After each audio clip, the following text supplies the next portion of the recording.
And we got some more money talking here. Anyone heading to college already knows about the rising tuition prices. But what about all those other costs? I remember from when I was in college, from the textbooks, technology, clothing, and coffee. It can often be easy to find yourself racking up debt before you even have a degree. Joining us with some tips and tricks to help parents and students prepare for those costs and find ways to save, all in a happy little bundle. Money expert Nicole Lapin joining us now. Good morning. Great to see you. Oh, it's great to see you. This is priceless. I know. I'll help you save money, but... Yeah, I mean, we don't get a chance to have people, real people in our studio, so this is nice. Okay, so I know that you are a spokesperson for Pearson Plus. We will get to that. But let's talk a little bit about the back-to-school shopping should actually be happening when you are back at school. You like that? Or even, yes, I love a good pun situation. Thanks. You're an expert. I think that after it starts would be better, but closer to the time that back-to-school happens. Like if you're gonna buy tinsel in the holiday time, you want to do it after Christmas because then that's when all of the sales are happening. So supplies, like send the kids to school. I know public schools are coming back on the 13th. There's stuff in the kitchen, whatever. Send them with the pens and the paper that you already have and then keep your receipts. If you can't wait, then make sure that you try to get a price match because oftentimes they'll do that after a certain time, but you have to keep the receipts. I know, it's always so hard though because that's like what everybody looks forward to, going back to school shopping. You know? A trapper keeper. Oh my gosh, remember those in like the containers, like yes, the lunch boxes and stuff. So another thing is going to college.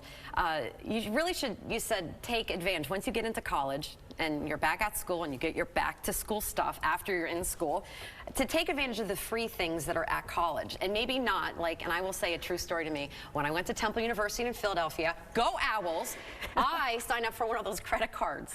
Ooh, but you're not the only one. I know. I did the same thing at Northwestern. Go Cats. Oh, okay. So we're still animals. That's it happens. It totally happens. But you know what? The best card you have as a student is your student card for a discount. Oh, those ID cards. That's right. Right? Don't you miss those? Because you get discounts everywhere. And the thing is, it's only good if you use them. Apple, which rarely discounts, is actually giving back to school pricing for educational discounts. So you don't have to necessarily be a student.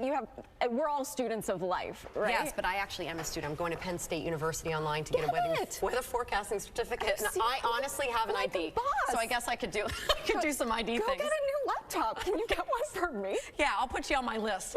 My student ID stuff. All right, so let's talk about the parents. You know, some parents are surprised at how much it costs and even are not even thinking of saving for the kids yet. This is before the kids are even applying for college. What is your advice about saving at this point? I think you're not going to want to hear this necessarily, but put your oxygen mask on first before even helping your kids. It's not going to be helpful to them if you haven't saved for retirement.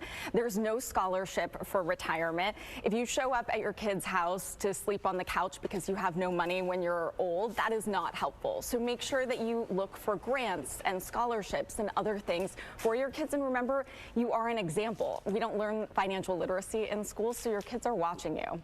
Okay, so now we're in school. The kids are in school. The parents have heeded your advice and now they've saved up and they're not going to end up on, you know, the basement floor when their kids are out of college or living with their child. You are a spokesman for Pearson Plus.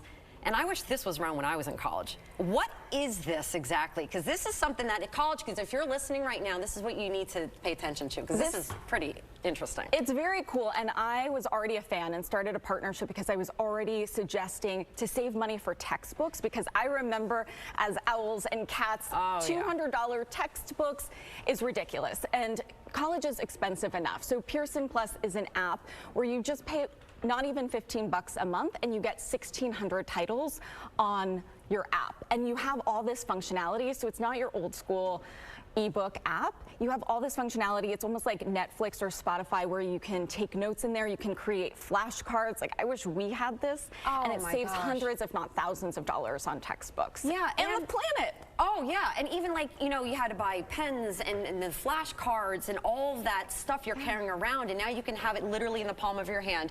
If you're just like, you know, walking around one day and you want to start, you know, studying. Not that like you some would. of my books, potentially. Just throwing that out there. Yeah. But it's it's so much better to take advantage of technology to save money. That is awesome. Nicole Lapin, you are fantastic. Megan, Thank you so much for being here, first of all, because this is pleasure. the era, dawning of a new era with this. But also, I know you have other stuff to do right now, but I wish I could hang out all I know. day. We can do this later. Yeah, we have some bread. We'll talk about that later. We have some bread in the studio for Rosh Hashanah. Okay, all right. So let's look at the weather outside.